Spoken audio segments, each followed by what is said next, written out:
Hey, this is Rick Seaman from Frag World. Can I introduce yourself here?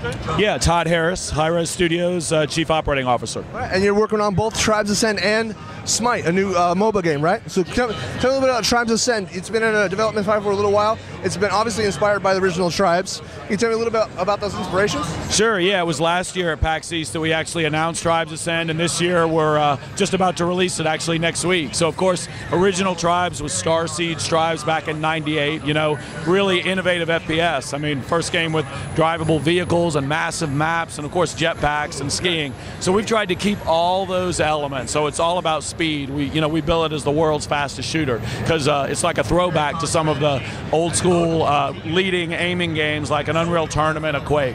So with Tribes Ascend, you know, it's jetpacks, it's skiing, it's vehicles, it's team-based gameplay, marquee game modes like Capture the Flag. But we've added things like character progression, intensity in the matches. We've got 3 vehicles from the old game: the Flying Strike, the Grav Cycle, and the Beowulf tank that's got a pilot and a gunner chute. Yeah, exactly. So what we're showing off today is really a preview of the build that goes live next week when we release the game, which is a classic map that's new to Ascend. It's called Rain Dance, probably one of the most popular multiplayer maps across games of all time. So a lot of Tribes players are excited about that. So we're playing that here on the floor. And then a new game type, a capture and hold, that's like a ticket-based game type, which is also getting good reception here. So we're pretty excited. I played a little bit of Tribes back in the day. I wasn't a professional gamer by any means, but I did play a little bit, and yeah, I think that name sounds familiar. That map sounds like something I remember. So is a lot of it playing off nostalgia, or are you guys working on new things and changing things around at all? Yeah, it's both. I mean, one of the most satisfying things to the dev team is when Tribes veterans, you know, get their hands on Ascend and they say, wow, this gives me the spirit, you know, the feel of the old game. So we really spent the beginning of the development process just nailing the physics. You know, we wanted skiing and jetpack. Tribes is really a game about movement where most shooters aren't, you know, and so we tried to nail that first. And then, but we are adding a lot of new elements. So a lot of the maps are new.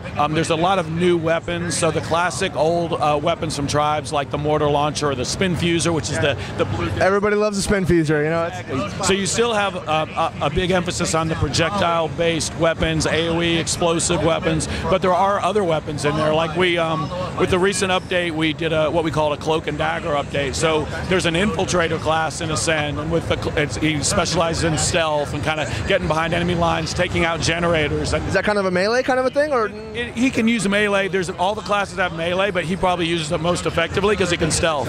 And so we added an update where we added a smoke grenade where you can go into stealth more quickly, and basically a remote detonate sticky device, and throwing stars, or actually throwing knives. So that's like the sort of new weapons that we're introducing into the franchise. And what we plan to do is keep doing that, is really visit each class about once a month and give the player new toys to play with, you know, new things to unlock. So it is a free-to-play game, right?